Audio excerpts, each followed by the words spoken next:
Y para mí es una gran satisfacción presentar a Joaquín, Joaquín Bautista, que él es un académico numerario de prestigio de aquí de la Academia. Y lo podréis corroborar con un currículum espectacular, ¿no? Que es casi de 2 páginas, pero creo que vale la pena que os lea el currículum de Joaquín, ¿no? Primero, Joaquín es ingeniero industrial por la Universidad Politécnica de Cataluña, especialidad técnicas energéticas, ha sido investigador predoctoral del Gobierno de Francia en la división de explotación de reactores prototype experimentó du Centre d'études nucléaires de Grenoble.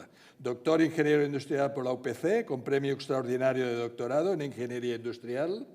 Funcionario de carrera de los cuerpos docentes universitarios en el área de organización de empresas.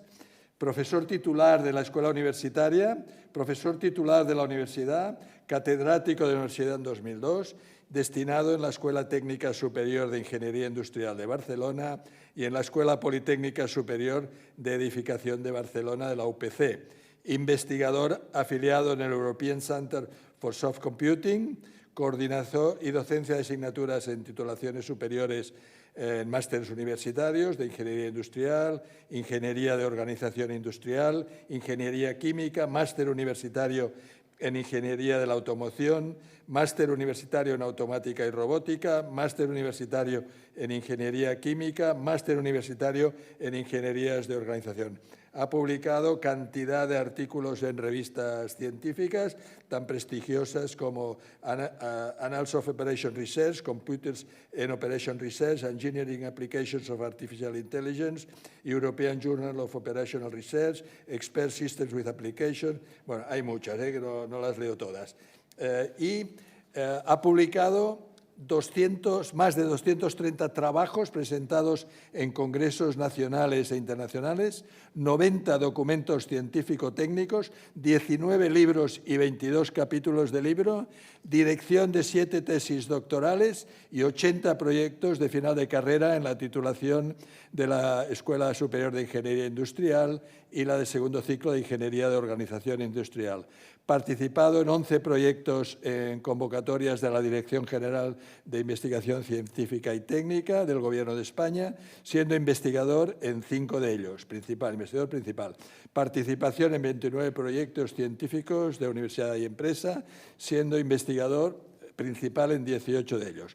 Director académico, y acabo, de la Cátedra Nissan Motor Ibérica de Innovación en la UPC, miembro de comités asesores en comisiones y agencias de calidad universitaria, Agencia para la Qualitat del Sistema Universitari de Catalunya, Agencia de Calidad de Prospectiva Universitaria de Aragón, Consejo Asesor de Investigación y Desarrollo, Comisión Nacional, etc. Bueno, acabo, es, impresionante el currículum de Joaquín, por esto es un honor hoy, como académico numerario, que nos presentes este libro, Planificación y Control de Stocks. Y permíteme que cuando he visto el libro, he estado dirigiendo empresas durante 35 años y realmente este es un tema clave.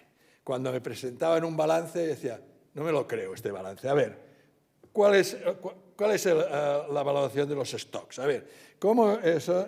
Porque claro, si los stocks están mal valorados, todo lo demás está mal. Ayer, le estaba contando a Joaquín, yo estaba cenando con un empresario importante, amigo mío, y me dice, sí, el año pasado he vendido 25 millones y he ganado, antes de impuestos, 3. I jo dic, escolta, i el control dels costos i el control, la valoració dels stocks y tal. Por esto a mis alumnos del IES, el profesor del IES en estrategia de organización, para provocarles un poco, les digo, todos los balances son falsos. Todos los balances son falsos. Las compañías que ganan dinero los manipulan para pagar menos impuestos y las compañías que pierden dinero los manipulan para que el banco no les corte las líneas de crédito, ¿no? Pero básicamente porque no valoran bien ni los stocks ni esta planificación del que él nos va a hablar de los stocks. Por tanto, oye, te felicito porque es un tema que vale la pena a todos los empresarios de que compren este libro, sobre todo a los directores financieros y a los controllers que compren este libro. Y para acabar ya, esto ya ha sido como una premonición hoy, empieza la presentación del libro con el Génesis 41, dice: por tanto, provéase ahora Faraón de un varón prudente y sabio y póngalo sobre la tierra de Egipto. Es que el sábado nos vamos a Egipto, unos de ellos estamos aquí en la academia, en unas jornadas científicas, y él empieza con esto. Yo no sé si lo has hecho a propósito, pero dice: haga esto, Faraón, y ponga gobernadores sobre el país, y quinte la tierra de Egipto en los 7 años de la abundancia, y junten toda la provisión de estos buenos años que vienen, y recojan el trigo bajo la mano de Faraón para mantenimiento de las ciudades, y guárdenlo. Y esté aquella provisión en depósito para el país para los 7 años de hambre que habrá en la tierra de Egipto, y el país no perecerá de hambre. Bueno, pues esto ha sido una buena introducción del libro, premonición de lo que el sábado, para los que no conozcan muy bien lo que la Real Academia Europea de Doctores, entre los múltiples actos como este y otros muchos que hacemos, el sábado salimos en unas jornadas científicas a Egipto, donde tendremos la oportunidad de ver cosas que no ven los turistas, con un barco exclusivo para nosotros por el Nilo, y luego visitando la nueva Biblioteca de Alejandría, que aún no está inaugurada, y por tanto tendremos esta gran oportunidad. Bueno, pues esto, el doctor Joaquín Bautista Balondo, pues ya ha empezado con esto, y ahora sí que ya te cedo la palabra con 2 cosas importantes. Primero, los costes, importantísimo. La planificación de los, importantísimo. Y la mayoría de los empresarios no tienen ni puñetera idea de los costes. Por tanto, la mayoría de los balances están mal. Y por tanto, si nos puedes, en este libro de 400 páginas, que aún no me he leído todo, pues seguro que cuando pueda yo asesorar a alguna empresa, le diré: oye, primero de todo, compraros el libro de Joaquín Bautista Balondo, a los controllers, a los directores financieros, que os enteraréis de cómo hay que hacer el control de los costes. Muchas gracias por venir aquí, por presentar vuestro libro aquí en la Real Academia, y ya todo para ti. The floor is yours. Muchas gracias, doctor Llopis. Bien, pues eso. Quinte la tierra de Egipto, ¿no? Una parte del Génesis, es decir, el 20% de las cosechas se tenían que guardar en las épocas malas para las épocas buenas. Después de... No, ya lo tienes, sí. ¿Se me oye? Acerca un poco, sí, ahora. El 20% de la cosecha, al quintar la tierra, pues tenía que guardarse para los malos años. Los 7 años buenos de abundancia se reservaría esa parte para los 7 años malos, después del sueño de Faraón, que fue interpretado pues por José. Es un relato bíblico, y arranqué el libro de esa manera porque me parecía que a la pregunta que me hacía yo mismo, ¿por qué guardamos bienes? Bueno, pues porque los vamos a necesitar, pensé, ¿no? Y dentro de nuestra cultura judeocristiana, pues me parece que el primer gestor de stocks aparece en el libro de José, me pareció a mí. Bien, dicho esto, vamos al arranque. He procurado que la presentación no sea muy técnica, está muy llena de fórmulas esta área de conocimiento, desde el punto de vista que esto es teoría económica de los stocks. Por lo tanto, siempre vamos a tener en cuenta costes, y sobre esos costes vamos a crear funciones que vamos a intentar optimizar. Unas funciones de costes que vamos a querer que sean lo más pequeños posibles, o los mínimos posibles. Son funciones de optimización. Yo lo que intentaré es, a través de gráficos, ver una serie de modelos, no están todos los del libro, pero sí he seleccionado unos cuantos, y dividiremos la presentación en 3 partes. La primera parte, arranco con terminología, para saber de qué estamos hablando, qué tipo de costes vamos a tener, por ejemplo, y qué es eso de la planificación y qué es eso del control. En la segunda parte, los modelos vinculados a un solo artículo, con demanda independiente, y después ya pasamos al follón de varios artículos a la vez que están peleándose por un recurso, como puede ser un almacén o puede ser una máquina. Hay una serie de piezas que quieren una máquina para llegar a ser piezas terminadas, y por lo tanto los tiempos de la máquina, que están limitados, se los tienen que repartir. Y entonces, a partir de ahí, hay que saber cuánto fabricar de cada cosa y en qué cantidades. La tercera parte es esa, la vinculada a restricciones también, y las restricciones son de dos tipos. Por una parte, lo que como ingeniero industrial me interesa más, que sería la eficiencia productiva, y por otra parte la eficiencia económica, porque sin tener en cuenta la eficiencia de los costes no hacemos nada. Y luego pasamos a preguntas y debates, si os apetece. ¿De acuerdo? Muy bien. Pues arrancamos. ¿Por qué guardamos bienes? Quizás porque tenemos la previsión que el bien va a ser necesario a corto, a medio o a largo plazo, y que no podemos conseguirlo en ese momento que nos hará falta inmediatamente, o no podemos conseguirlo al mismo precio. Esta podría ser una idea. También guardamos bienes porque son necesarios, a veces los derrochamos, pero en principio hay algunas cosas que guardamos porque nos son necesarias, ya sea desde el punto de vista económico, desde la utilidad que nos proporciona, o la satisfacción de tener aquello que estamos guardando. En cualquier caso, encontramos una utilidad, aunque sea psíquica. Un recuerdo de mi padre para mí es importantísimo, aunque no tenga ningún valor económico. No obstante, en el contexto que nos estamos moviendo, cuando vamos a definir stock, estamos hablando de una reserva material que tiene valor económico y que no se usa inmediatamente. Ya lo utilizaremos. Esa sería la idea. Y además que puede ser un bien imprescindible, como el agua. Lo estamos viendo ahora, ¿no? Nos parece que el agua es gratis y cuando nos falta estamos dándonos cuenta de que hay una materia prima ahí detrás que sirve para hacer no solamente agua, sino bebidas refrescantes, por ejemplo, y cerveza. Y casi todo pasa por el agua, incluso la ropa que estamos llevando como materia prima, y que, como la vemos en abundancia, pues pensamos que no tenemos que guardarla, no tenemos que gestionarla. Y puede pasarnos lo que nos puede pasar. O puede ser sencillamente lo que decía antes, ¿no? Un reloj de mi padre, un bien que me ofrece una satisfacción psíquica y que quiero guardarla. Ya está, ¿no? Entramos entonces en el mundo de la planificación, que significa trazar caminos, como veremos ahora. Y entramos en el mundo del control, que significa que no se salgan las cosas del sitio donde queremos que estén.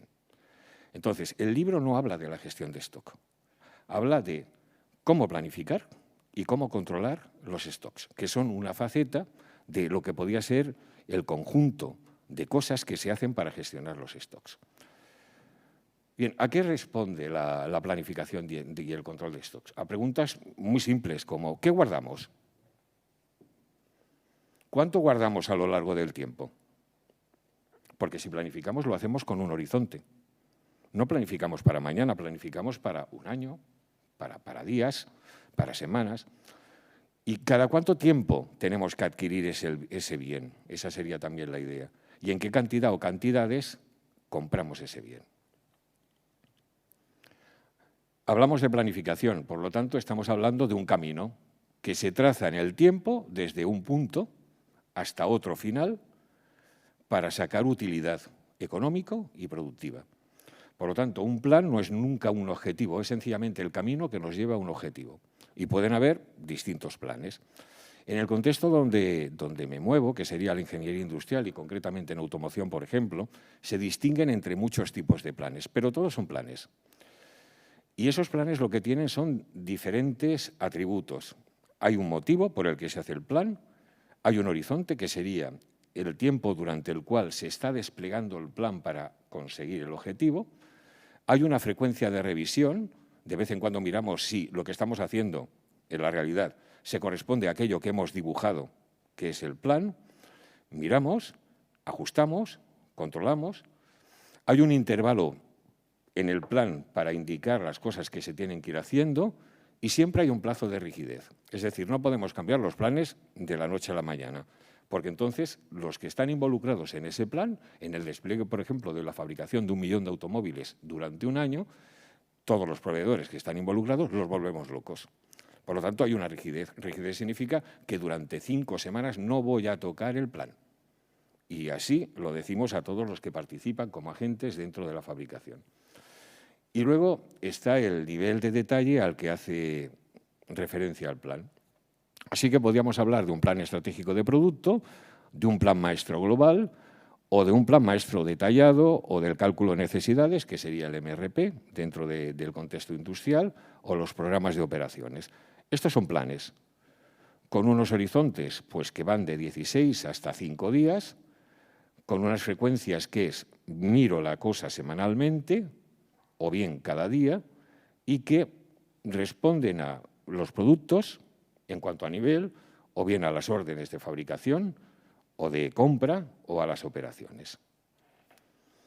El despliegue de un plan está esquematizado aquí. ¿Dónde hay stocks? Aquí, aquí y aquí. Hay stocks cuando hacemos planes maestros detallados. También cuando calculamos las necesidades, cuando miramos cuántos asientos nos van a hacer falta para alimentar la línea la semana que viene. Aquí también hay stocks. Y luego en el programa de operaciones, que serían las piezas de estampación, por ejemplo, que estamos haciendo para luego más tarde pasar a soldadura y tener las carrocerías de los coches, también hay stocks. En estos sitios hay stocks. Pero es que si echamos un vistazo alrededor nuestro, cualquier cosa que veamos va a haber stock. Cualquier cosa. Miramos una silla y seguro que los fabricantes de silla tienen no solamente el asiento en stock, asientos, sino que tienen los respaldos y además tienen las barras que estamos viendo aquí, que son las que nos sirven para poner los brazos. Pero es que el proveedor de los tubos, que más tarde da lugar a las barras en el momento en que se doblan, pues también tendrá stocks de tubos. Y así nos podíamos ir hasta la mina de hierro. En definitiva, hay stocks en casi todos los sitios. Si ponemos aquí una red de suministro, lo que se llama cadena de suministro normalmente en los libros actualmente, pero yo la veo como una red porque siempre hay varios caminos, pues vamos a tener stocks en el proveedor. Pongamos por caso la mina de hierro, que más tarde se convierte en acero, que más tarde se convierte en bobinas, que más tarde se estampa, da lugar a laterales, da lugar a techos, más tarde tenemos carrocerías, etcétera, etcétera. Vamos a tener stocks. En fabricación también. Los stocks de componente, motores por ejemplo, por definición son stocks. Si pasamos a montaje va a haber stocks de obra en curso. El coche que quiere ser coche, pero todavía no es coche porque se está montando la línea de vestido. En un centro de distribución vamos a tener stocks. No estoy hablando de Amazon, pero bueno, en Amazon tienen stocks, es evidente. En un almacén local también. Y los clientes en sus casas, todos tenemos seguro stocks. Si no, no tendríamos cajones, no tendríamos armarios y no tendríamos el cuarto de los trastos. Por ejemplo, donde tenemos stocks, del tipo que sea, pero lo tenemos. O yogures. O yogures. En el frigorífico tenemos stocks, es evidente. Leche, que no falte, etcétera, etcétera. Muy bien, así que stocks en todos los sitios. El lema stocks cero es una especie, dijéramos, de deseo, pero que es difícil de conseguir. ¿Podríamos clasificar los stocks? Bien, siendo, dijéramos, de mentalidad por cultura aristotélicos todos, pues las clasificaciones nos encantan. Lo que ocurre es que cuando hacemos una clasificación es evidente que siempre se nos escapa algo y siempre podemos hacer otra, ¿no? Pero bueno, vamos a clasificar bajo un par de criterios. El primer criterio va a ser por qué hay, las causas que los provocan y qué funciones cumplen. Así que podemos hablar de un stock de ciclo. ¿Cuándo hay stock de ciclo? Ya que hemos hablado de yogures, por ejemplo, tenemos los trenes de envasado de yogures y esos trenes de envasado para fabricar, bueno, primero que son líneas de envasado de modelos mixtos. Por lo tanto, puede salir de allí un yogur de chocolate como de fresa, pero también puede salir de allí un yogurt con recipiente de vidrio o puede salir un yogur con recipiente de plástico. Es cuestión de hacer cambios. Es cuestión de hacer cambios de reglajes en lo que son las líneas y a partir de ahí empezamos a envasar. Y luego tapamos, etcétera, etcétera. Bien. ¿Qué ocurre? Que si tardamos 15 minutos, 30 minutos, incluso una hora en cambiar la línea para pasar de un producto, que puede ser el yogur de chocolate, porque ha salido, no estaba en mi cabeza, pero bueno, y queremos pasar al yogur de fresa, lo normal es que cambiemos los envases. Eso lleva un tiempo, pero también habrá que limpiar los contenedores que tienen la materia, que es el contenido. chocolate no es fresa. Así que, si tardamos 1 hora y luego resulta que el tren de envasado es capaz de cada segundo envasar un yogurt que le sobra, esos son 3.600 yogures en 1 hora. ¿Conformes? Tardamos 1 hora en preparar y decimos, quiero 2 yogures de chocolate. No tiene sentido. Hemos tardado en 1 hora para preparar, para estar haciendo trabajar la línea de producción 2 segundos. Lo normal es que hagamos más. Al hacer más, que es lo que hacemos, generamos un stock de ciclo. Y luego más tarde dijéramos, además de limpiar y cambiar los continentes y los contenidos, podemos tener la gran idea, seguimos con los yogures, de hacer el yogur de fresas silvestres del bosque azucarada con chocolate, que significaría que mucho no hemos limpiado, pero en cualquier caso, aquella mezcla de aquellas cosas que han ido por allí son suficientemente buenas y agradables para que nos lo tomemos y haya un nuevo producto, que es esa mezcla que puede resultar. Pues así salen los stocks de ciclo, con los yogures, pero yo pensaba en hablar de piezas de estampación, pero es lo mismo, es la misma idea. ¿Por qué tenemos un stock que se llama de seguridad? Pues porque estamos inseguros. Se debería llamar stock de inseguridad. Ante las variaciones que podemos tener de la demanda durante el plazo de entrega, lo que hacemos es crear una hucha de tal forma que nos sirva para que si hay alguna variación a más de aquella demanda y queremos satisfacerla, vayamos a cogerla. ¿Por qué tenemos stock de seguridad en la nevera? Pues ante la incertidumbre de si me voy a comer hoy un yogur o 2 yogures, porque me pueden apetecer 2, ha aumentado la demanda y a partir de ahí lo que podemos tener es un nivel de seguridad por si acaso esa demanda sube. Esto aparece en el cálculo de necesidades, que sería un tipo de plan. Stocks estacionales, ¿qué son? Bien, ya cada vez tenemos en Occidente menos estaciones, pero en cualquier caso seguro que hay unos productos que se consumen más en unas épocas del año que en otras. El cava en Cataluña se consume siempre. Yo consumo cava fuera de Navidad, dentro de Navidad, me da igual, lo consumo como una cosa que la tengo con demanda homogénea durante todo el año, ¿por qué no? Pero fuera seguramente no, fuera a lo mejor el cava, dijéramos, está en su demanda alta, implicado en algunas determinadas fechas. ¿Qué es lo que tienen que hacer las empresas de cava entonces? Pues lo que hacía José, trabajar antes para tener, en el momento en que las cosas sean malas, que será punta de demanda, poder satisfacer esa demanda. A eso se le llama stock estacional. Y luego, finalmente, el stock de tránsito, que hay en todos los sitios. Aunque como ejemplos para el stock de tránsito se utilizan los oleoductos, ahí hay stock. Los gaseoductos, desde Argelia hay una cantidad de stocks hasta que llega a Europa, brutal. Desde Rusia antes también la había hasta que llegaba a Alemania.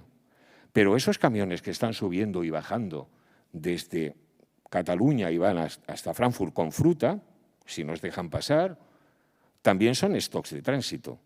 Y si estamos hablando de buques con contenedores, también es un stock de tránsito.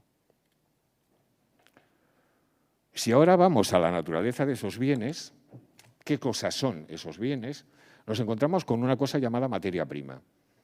El agua. Le he puesto la primera, porque es la gran olvidada como materia prima. Los cereales. Los cereales son también materia prima para hacer más tarde unos alimentos un poquito más elaborados, como pueden ser el pan, que no está mal. Un invento de hace siglos que todavía perdura y está estupendo. Y eso sí que lo consumimos casi, si podemos, cada día. Y nos acercamos cada día, si podemos. El petróleo es una materia prima también interesante de cara a lo que puede ser lo energético. Más interesante, desde mi punto de vista, por la eficiencia energética que puede dar lugar a ello, es el uranio. Pero bueno, en cualquier caso, esto es un tema a debatir. Mi postura es por el uranio, pero es mi postura, dijéramos, como científico, y además ya veis de dónde vengo. Estuve en el Centro de Estudios Nucleares de Grenoble y allí vi los primeros prototipos y vi el Superfénix, que en todo caso luego puedo comentar para qué sirve.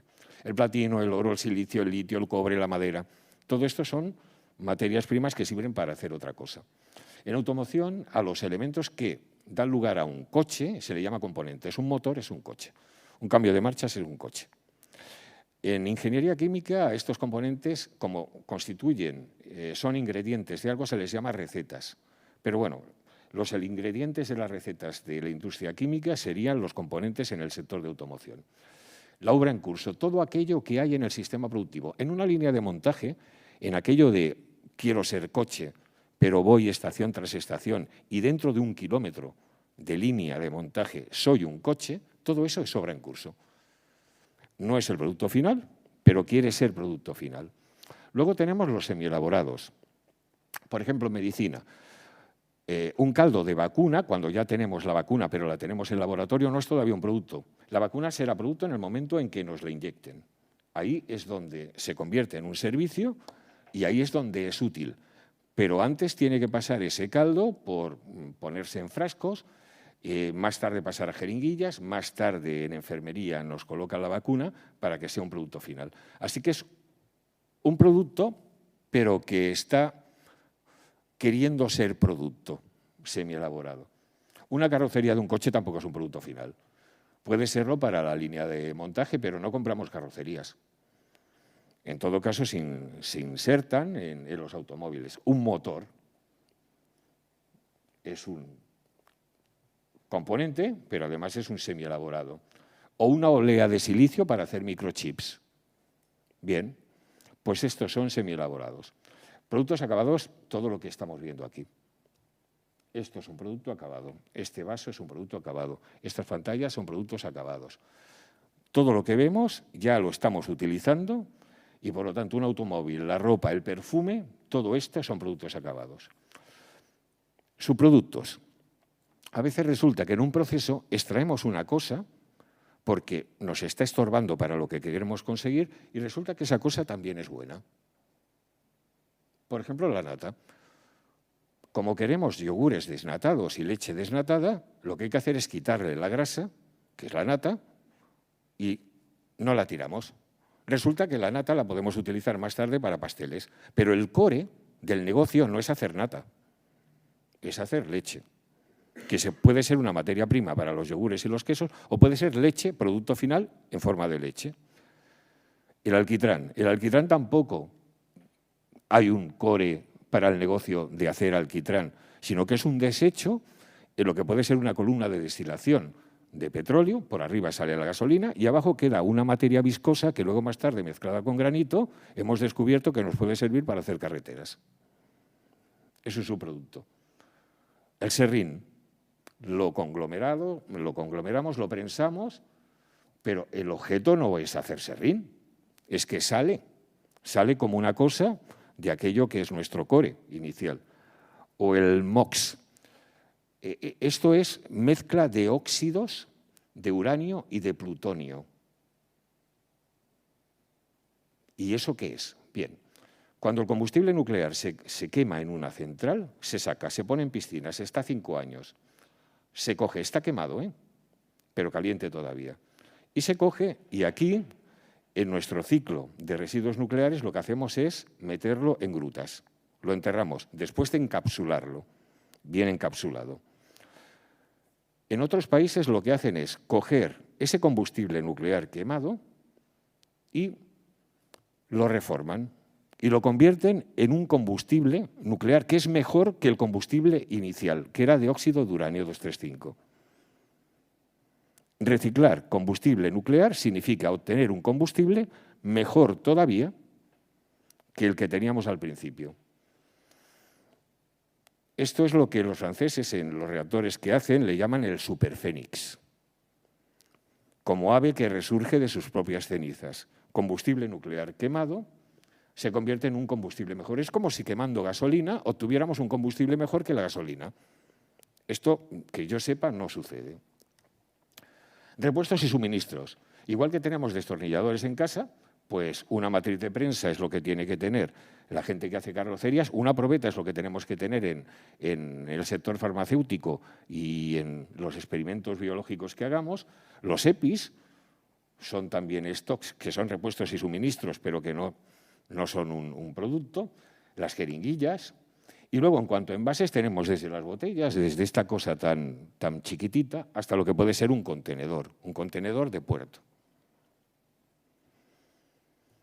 Aquí tenemos, por ejemplo, un producto acabado. Aquí podría ser un producto acabado para el fabricante de motores, pero es un componente para el fabricante de coches. Aquí estamos fabricando motores, por lo tanto, tenemos stocks de piezas que se van ensamblando y dan lugar a un motor que luego se ensambla sobre el coche. Aquí tenemos stocks de envases muy grandes, son contenedores, están vacíos, pero están ahí metidos. En algún momento, con esto de la pandemia, los barcos estos tenían que estar esperando para poder entrar porque no había sitio. Y aquí tenemos stock de tránsito. Estos se están moviendo desde la China. En principio tiene que pasar por Suez. Ya veremos si siguen pasando por Suez. Entraban en el Mediterráneo y luego a partir de ahí dijéramos a repartir. Es un stock de tránsito. Así que los stocks, miremos donde miremos, están en casi todos los sitios. Aquí tenemos una analogía. ¿Cómo podemos controlar el nivel de stock? Bien, ¿cómo se genera ese nivel? Pues porque hay una entrada y una salida, si hacemos una analogía con agua, en este embalse. En cuanto a la entrada sería la tasa de producción y en cuanto a la salida la tasa de demanda. Si conseguimos que las tasas de producción sean idénticas a las tasas de demanda, significa que el nivel se mantiene constante. Si lo que entra como grifo es igual a lo que sale, por desagüe, el nivel se va a mantener constante. Esta sería la idea. Lo que hacemos para controlar es establecer dos límites. Un límite inferior, que se llama punto de pedido, y un límite superior, que se llama cobertura. Y el nivel tiene que estar metido aquí dentro, ese nivel. Si, por ejemplo, lo que hacemos es que las entradas se produzcan instantáneamente, en una cantidad que vamos a llamar tamaño de lote, el nivel de stock subirá. Y luego, si la demanda actúa de una manera homogénea, el nivel de stock irá descendiendo según una recta con la pendiente, que es justamente la demanda. Y así lo que tendremos serán unos niveles de stocks máximos que serán Q y unos niveles mínimos de stock que serán 0 y dará lugar a un nivel medio de stock que será Q partido por 2. En caso de que la demanda sea mayor que la entrada, la salida por el desagüe mayor que la salida por el grifo, pues entonces tenemos una reducción del nivel de stock. Se vaciará el depósito. En caso de que la demanda sea más pequeña, menor que la entrada, pues entonces tendremos un incremento. Esta sería la forma de controlar los stocks. En general, lo que hacemos es poner un stock de seguridad, que sería esto porque no estamos seguros, y lo tenemos como hucha, como colchón.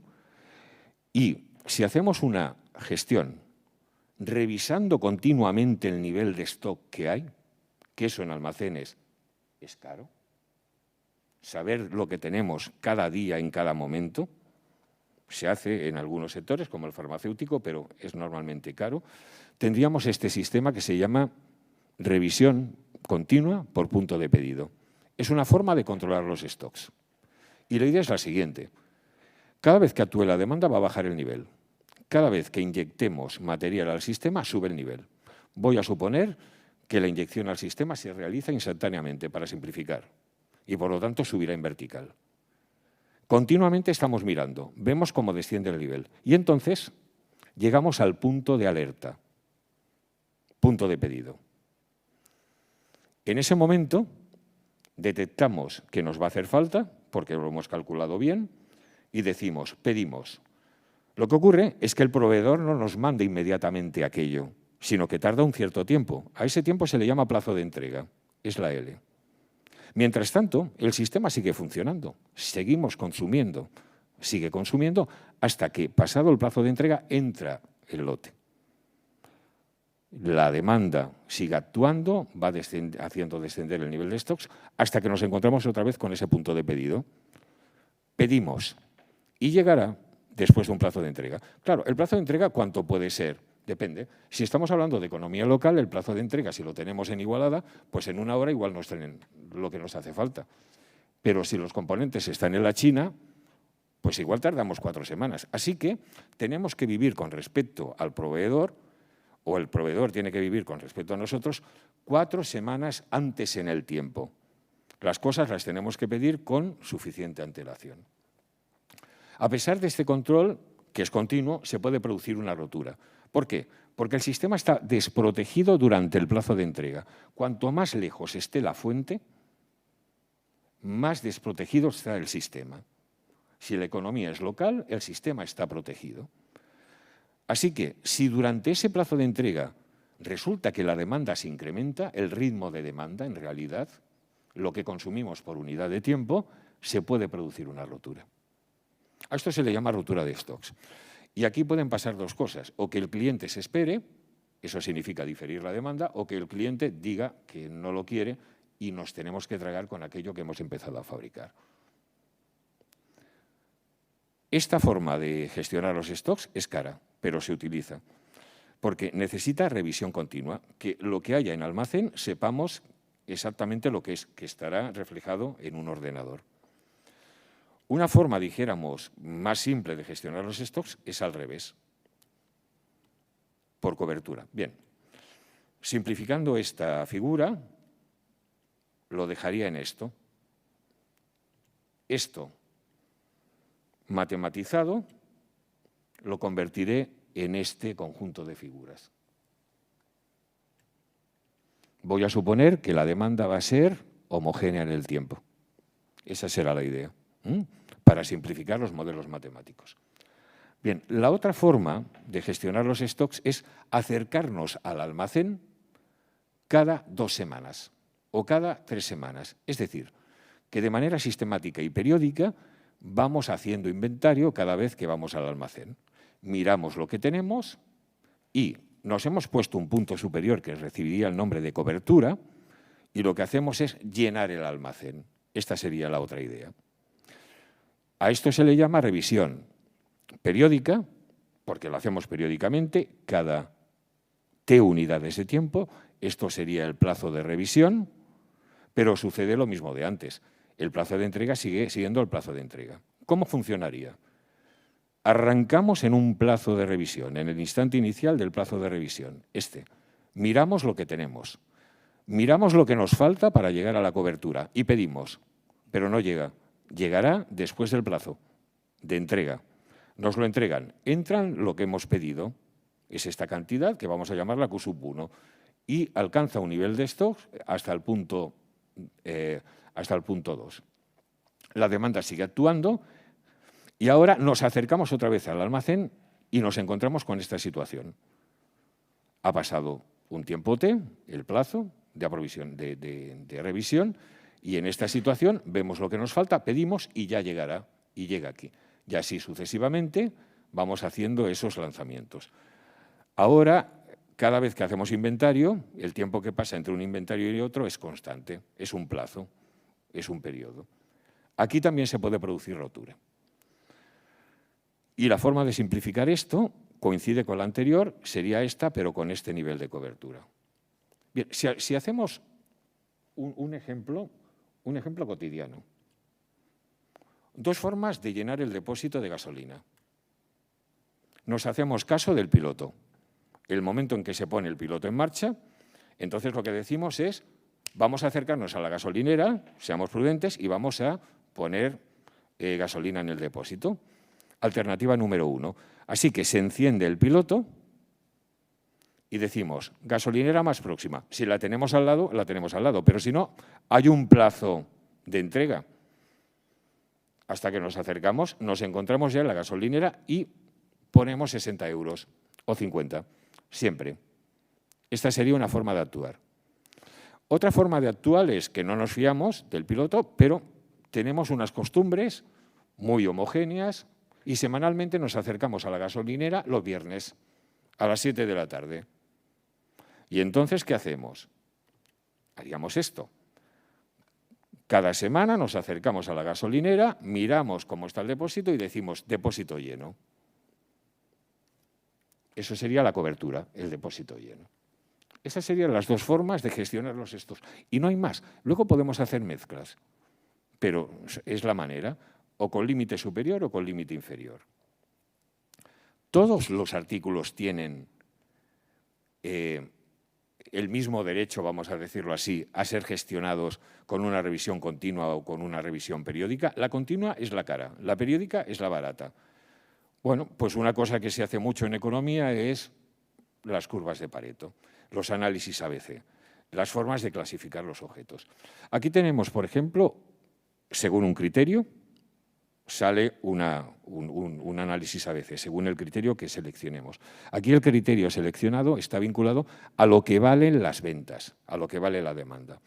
Y casi siempre resulta lo mismo, que la distribución de lo que vale las ventas para el producto 1, el 2, el 3, y así aquí tenemos 20 referencias, no es la misma.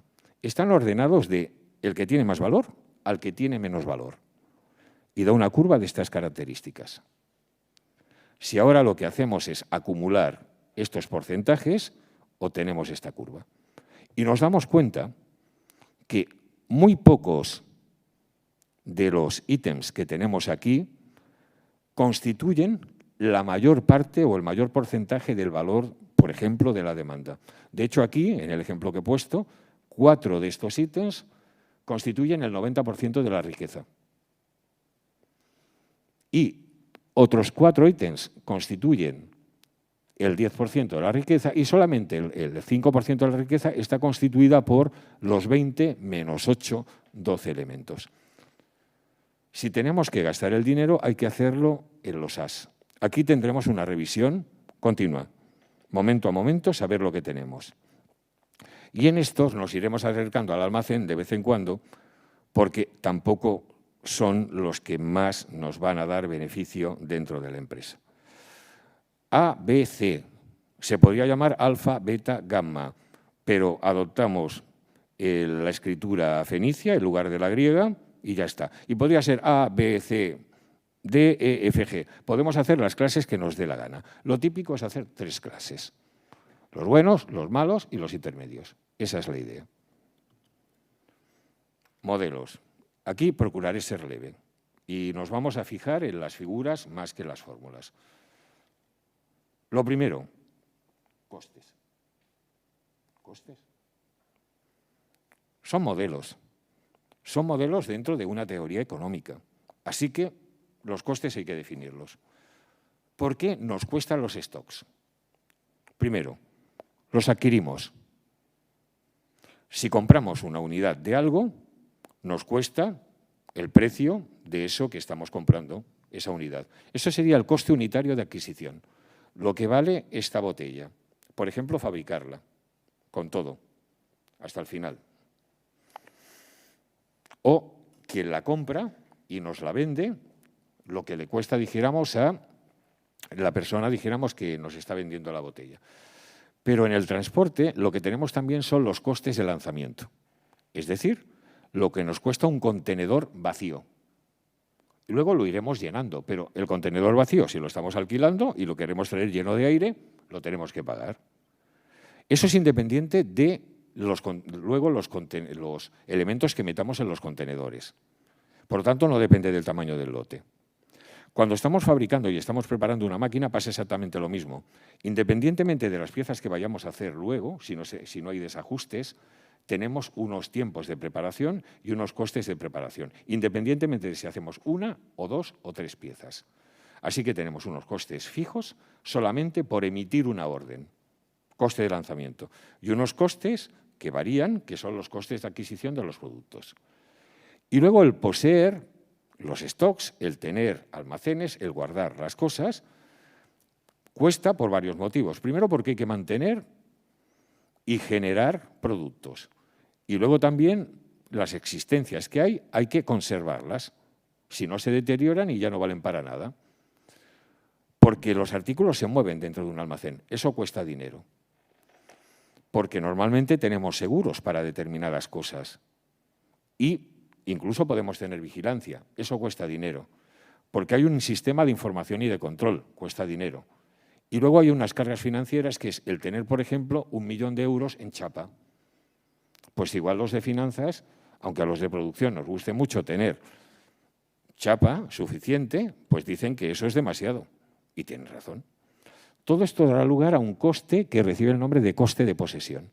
El coste de posesión se mide en unidades de producto, en unidades monetarias, euros, por cada unidad de producto y por cada mes que estoy guardando aquello, por ejemplo. En cuanto a no satisfacer la demanda, también tiene un coste. A veces puede ser infinito. ¿Por qué? Porque corre la voz y ya no nos compran. Puede ser infinito. Pero en cualquier otro caso, que si el cliente se espera, nos va a costar. Primero, no solamente por la imagen que le estamos dando, sino porque igual nos vemos obligados a hacer un descuento y un descuento que hagamos en una venta se convierte en un coste. O sencillamente porque lo tenemos que adquirir rápidamente por otra vía, que sea que nos lo traigan en helicóptero, porque hace falta un microchip para colocarlo en el coche, y entonces tenemos que pagar eso, que sería un coste por no tener stock en la mano. En cuanto a si hay pérdida de venta, pues tenemos otro coste que sería el coste de rotura por no vender. La idea en todos los modelos es siempre la misma, es minimizar unos costes, que son los costes de emitir órdenes, los costes de comprar aquello que estamos adquiriendo, lo que nos cuestan las botellas, los costes de poseer, los costes de diferir la demanda y los costes de rotura de stocks. Si minimizamos estos costes, tenemos la mejor solución. Para el primer modelo, coste de lanzamiento o de emisión de órdenes, coste de adquisición, lo que nos cuestan fabricar las piezas o lo que nos cuesta aprovisionarnos con un material y finalmente el coste de posesión. Bueno, ponemos unas formulitas que consisten en cada vez que emitimos una orden nos cuesta CA. ¿Cuántas órdenes emitimos? Si tenemos que satisfacer una demanda de 1000 en lotes de 100, 1000 partido por 100, 10 veces. Pues es lo que dice esto, T partido por Q, 10 veces. ¿Cuántas unidades compramos? D. ¿A cuánto cuesta cada una? C sub U. Pues entonces lo que tenemos es este coste que no se puede optimizar, porque es eso, es lo que vamos a comprar durante un año. Y luego, finalmente, ¿cuánto estamos guardando en promedio? Pues si entra una cantidad y llega hasta un nivel Q y luego pasa a un nivel 0, Q partido por 2. Y resulta, de todo esto, que existe un tamaño de lote que es el mejor, el que minimiza estos costes. Y esto de aquí es la fórmula de Wilson, la famosa fórmula de Wilson, que ya es de 1917-18, pero se sigue utilizando en las líneas japonesas, que son las más avanzadas.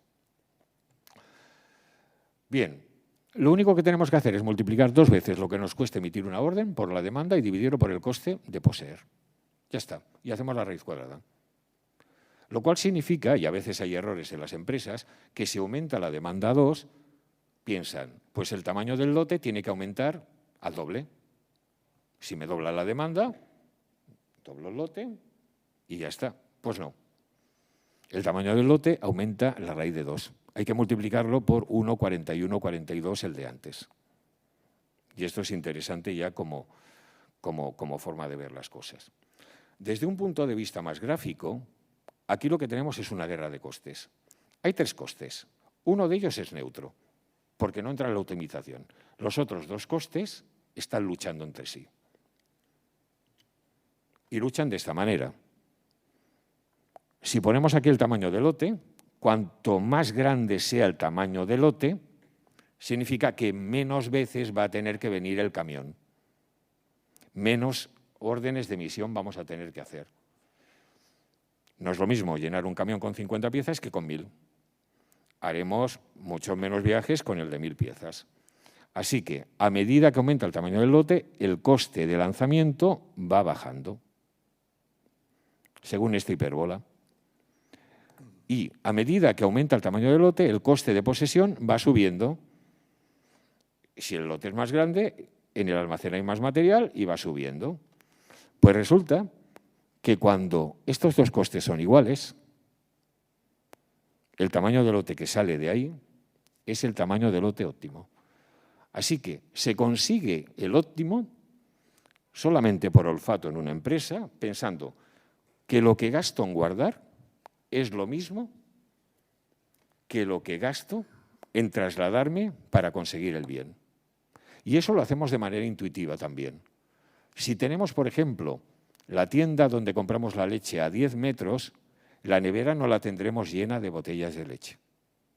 Pero si lo que nos gusta es la leche andorrana con gran porcentaje de grasa y tenemos Andorra a 150 kilómetros, cuando vayamos a Andorra no vamos a comprar una botella de leche. Vamos a venir con el coche cargado. ¿Estamos de acuerdo? Entonces, ahí estamos haciendo un equilibrio entre lo que nos está costando guardar en el frigorífico con lo que nos está costando llegar hasta el bien para poder adquirirlo.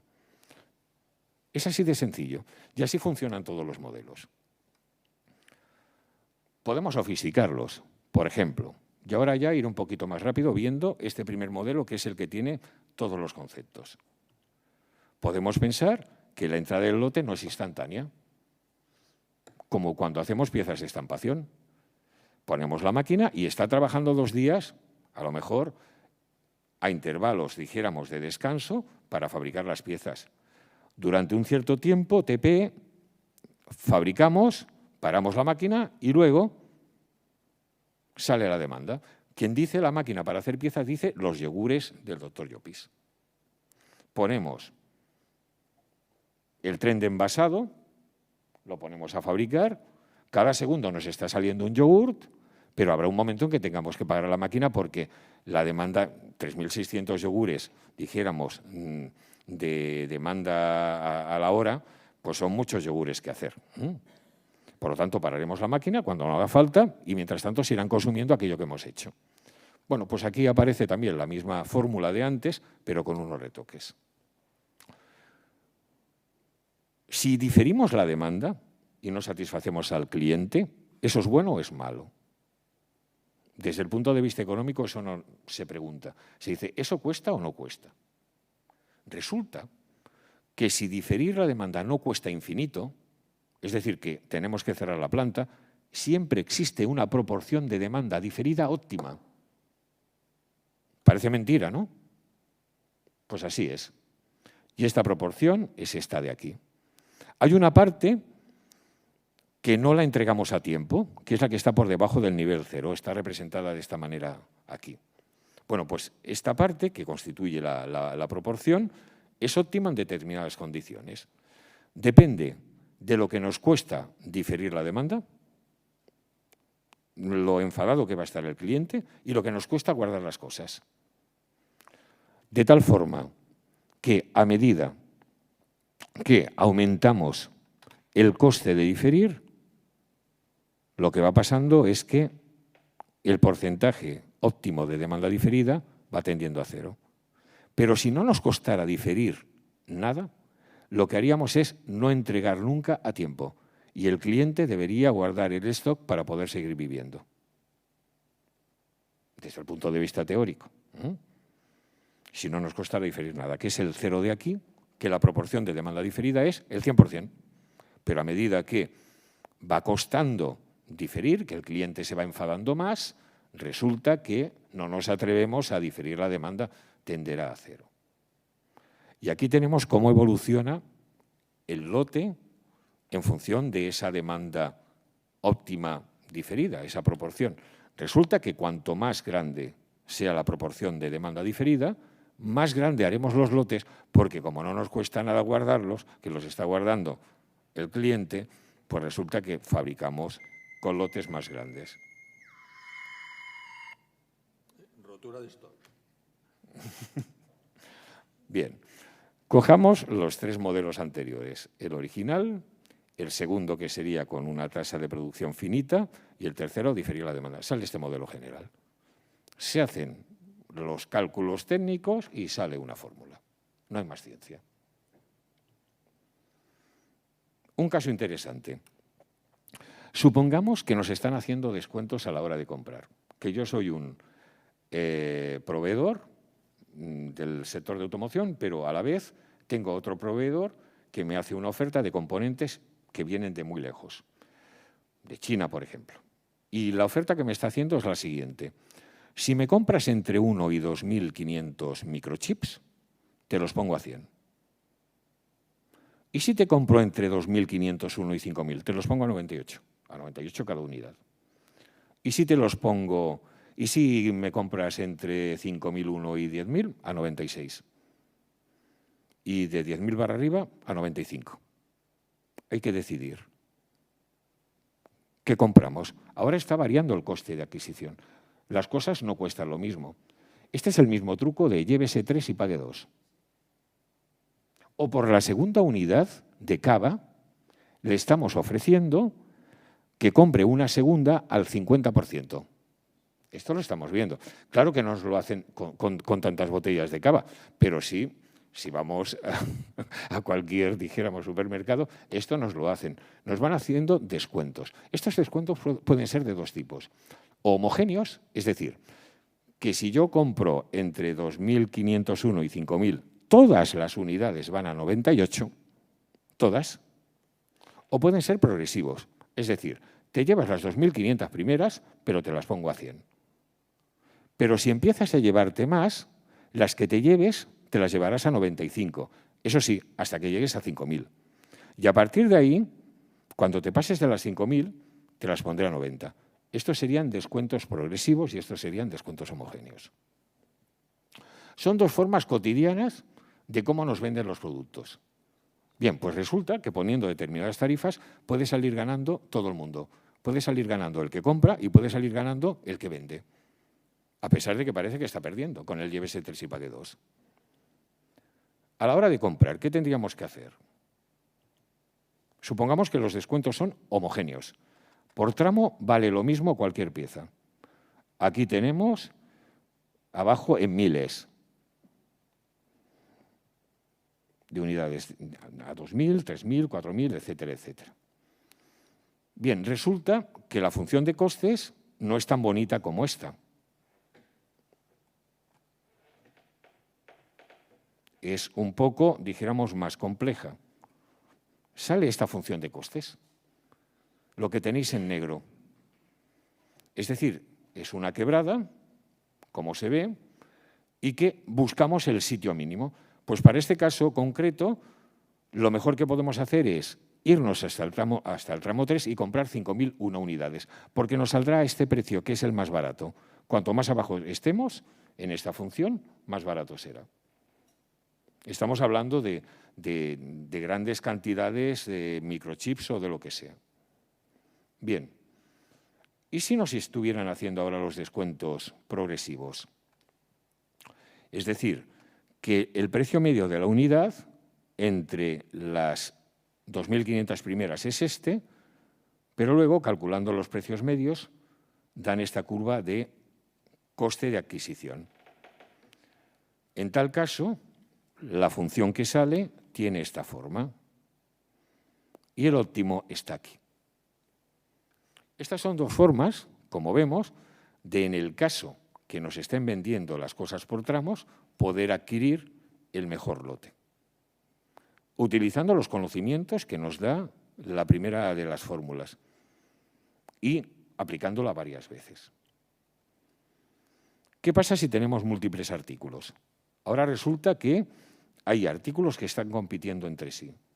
Bien, la primera cosa, imaginemos que estamos fabricando una pieza, eso significa preparar la máquina, ponernos a fabricar, sube el nivel de stock, paramos la máquina, va bajando el nivel de stock porque hay demanda para el proceso siguiente, la estamos metiendo las piezas en jaulas para luego más tarde ir al tren, luego más tarde pasan a carrocerías, hay soldadura, etcétera, etcétera.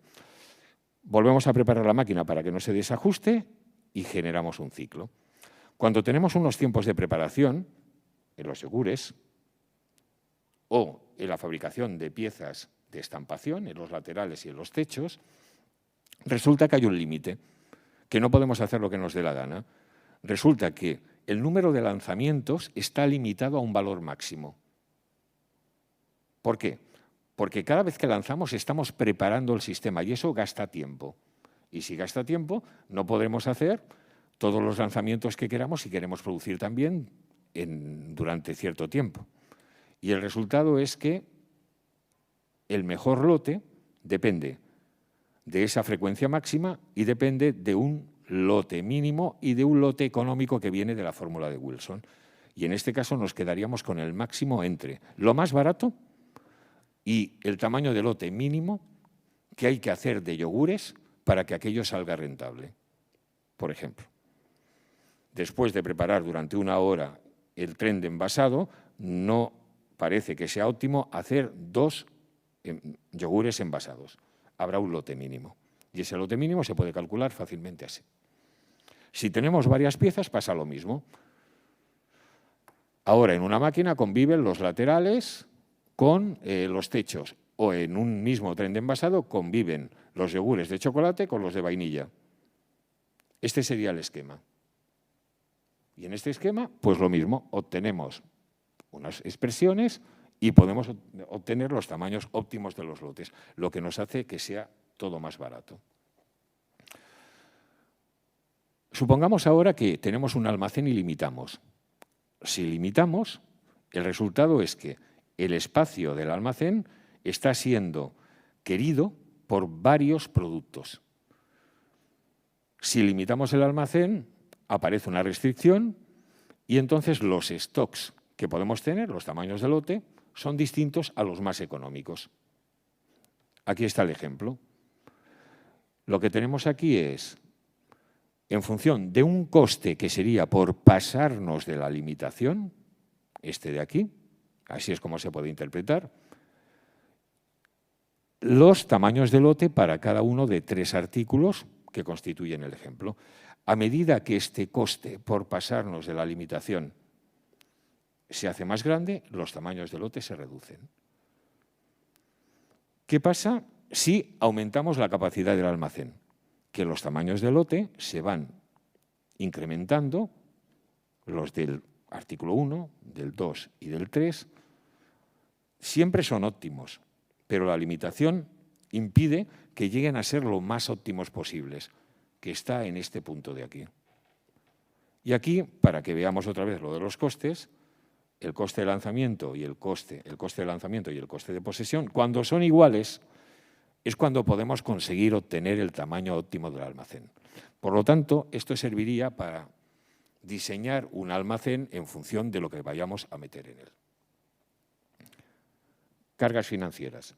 Si tenemos 1 millón de euros en chapa, finanzas no nos va a dejar. Supongamos que finanzas nos pone una limitación del stock inmovilizado medio. No del stock, del valor del stock inmovilizado medio.